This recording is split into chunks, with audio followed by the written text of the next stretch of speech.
చక్కగా తీర్చిదిద్దేదానికి ప్రయత్నం చేశారు.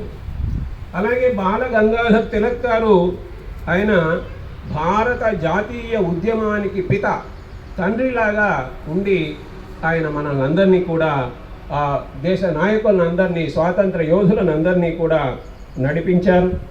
అలాగే అంబేద్కర్ గారు దేశానికి స్వాతంత్ర్యం వచ్చిన తరువాత ఏ విధంగా రాజ్యం అనేటువంటిది నడవాలి, ఒక రాజ్యాంగం ఉండాలి కదా అని రాజ్యాంగాన్ని చక్కగా నిర్మించినటువంటి వారిలో మొదటివాడుగా ఉండినటువంటి వాడై ఆ అంబేద్కర్ గారు మరి ఆ విధంగా సేవలు చేశారు. కాబట్టి వారికి మనం పూజలు అనేటువంటివి చేశాము.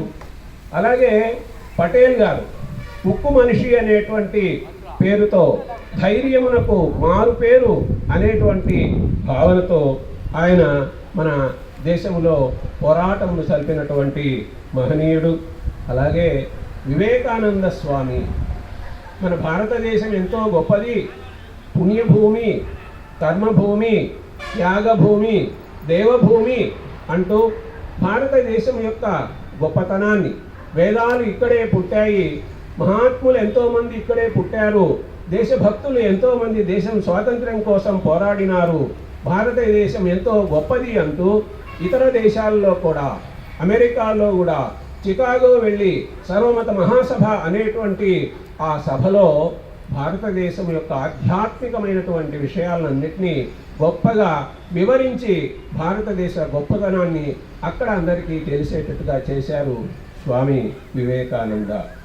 ఇంతేకాదు ఎంతోమంది మనము చెప్పుకుంటే జవహర్లాల్ నెహ్రూ గారు, సుభాష్ చంద్రబోస్ గారు, లాలా లజపతి గారు, రాణి లక్ష్మీబాయి గారు, మంగళ పాండే గారు, ఇట్లా ఎన్నో పేర్లను మనము చెప్పుకునేదానికి అవకాశం అనేటువంటిది ఉంది. ఆ విధంగా ఈ స్వాతంత్ర్య పోరాటంలో ఎంతోమంది త్యాగం చేశారు, ప్రాణత్యాగం చేశారు. మరి ఆ విషయాలన్నీ ప్రతి సంవత్సరము కూడా మనము గుర్తు చేసుకుంటూనే ఉన్నాము. ముఖ్యంగా గాంధీ తాత, ఆయన జాతి పిత, ఆయన గురించి ఇంకా వీరుల గురించి జంధ్యాల పాపయ్య శాస్త్రి గారు ఒక చక్కనైనటువంటి పద్యం రాశారు. బోసితాత శాంతి, బోసితాత శాంతి, బోసు వీరుని క్రాంతి, సుభాష్ చంద్రబోస్, బోసు వీరుని క్రాంతి, త్యాగధనుల శోణిత స్రవంతి. త్యాగం చేసినటువంటి మహనీయులు రక్తాన్ని ధారపోశారు. శోణిత స్రవంతి, భరతమాత దాస్య బంధాలు వాపెరా. భారతమాతకు ఆనాడు ఆంగ్లేయుల కారణంగా ఉన్నటువంటి ఆ శృంఖలాలు అనేటువంటివి, దాస్య బంధాలు అనేటువంటివి తొలగించేదానికి వీళ్ళందరూ కూడా ఎంతోమంది దేశభక్తులు కృషి చేశారు అంటూ జంధ్యాల పాపయ్య శాస్త్రి గారు లలిత సుగుణజాల తెలుగు బాల, ఈ తెలుగు బాల అనేటువంటి పేరుతో వారు చక్కనైనటువంటి పద్యాలు ఎన్నో రాయడం జరిగింది. ఆ పద్యాల్లో కొన్నింటిని, అంటే ఇక్కడ చిన్నపిల్లలు ఉన్నారు, ప్రతి సంవత్సరం చెప్తూనే ఉన్నాము, అయినా ఇప్పుడు కూడా చిన్నపిల్లల కోసంగా ఉపయోగపడేటువంటి విషయాలు ఒకసారి మీ ముందు ఉంచే ప్రయత్నం చేస్తున్నాను. పిల్లలందరూ కూడా ఇప్పుడు స్వాతంత్ర దినోత్సవం అన్నాం కదా, మనం స్వేచ్ఛగా ఉండేదానికోసము, ఆనందంగా ఉండేదానికోసము ఈ స్వాతంత్ర దినోత్సవం అనేది మనం జరుపుకుంటూ ఉన్నాము. ఈ చిన్న పిల్లలకి ఈ స్వాతంత్ర దినోత్సవం గురించి, గణతంత్ర దినోత్సవం గురించి, మహనీయులైనటువంటి దేశభక్తుల గురించి అన్ని తప్పకుండా తెలియజేయాలి. వాళ్ళు ఇంకా తర్వాత తరానికి కూడా తెలియజేయాలి అనేటువంటి లక్ష్యమే ఇక్కడ ఉన్నది.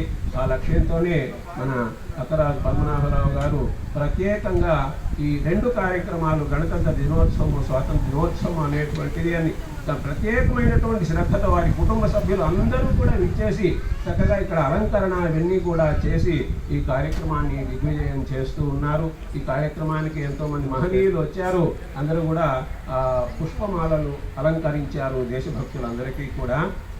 కాబట్టి మనం మన సుఖం కోరుకుంటాము, మన సుఖం కోరే కన్నా మనతో ఉన్నటువంటి వాళ్ళ సుఖము, మన గ్రామం సుఖము, మన జిల్లా సంతోషము, మన రాష్ట్రం యొక్క సంతోషము, మన దేశం యొక్క సంతోషము అనేటువంటిది కూడా తప్పకుండా మనం ఆలోచించాలి.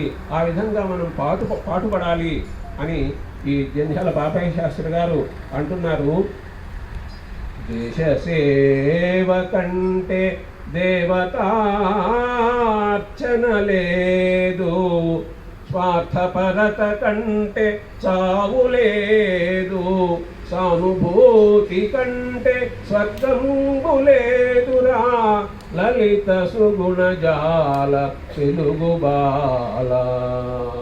మనం భగవంతుని ఆరాధిస్తాం, దైవభక్తి కలిగి ఉంటాం. అలాగే దేశభక్తి అనేటువంటివి కూడా తప్పకుండా మనం కలిగి ఉండాలి.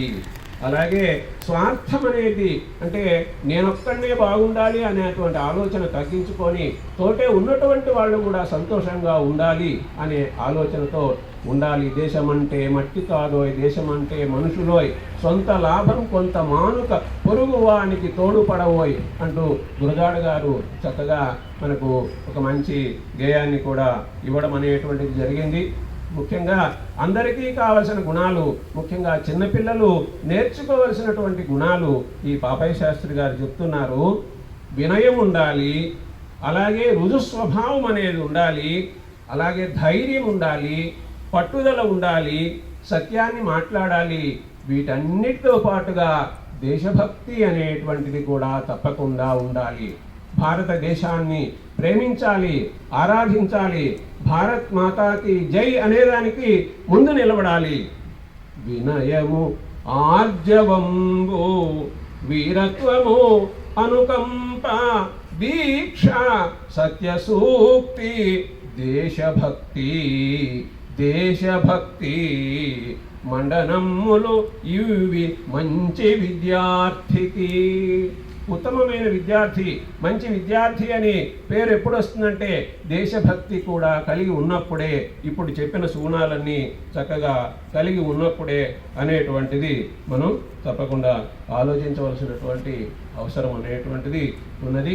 మరి ఈ సందర్భంలో ఇంకా ఎక్కువ సమయం అనేటువంటిది తీసుకోకుండా ఇచ్చేసినటువంటి అందరికీ మరొక్కసారి ఇదే స్వాతంత్ర 79వ స్వాతంత్ర దినోత్సవ శుభాకాంక్షలని అందజేస్తూ సెలవు తీసుకుంటున్న అవకాశం ఇచ్చిన పెద్దలకు ధన్యవాదాలు.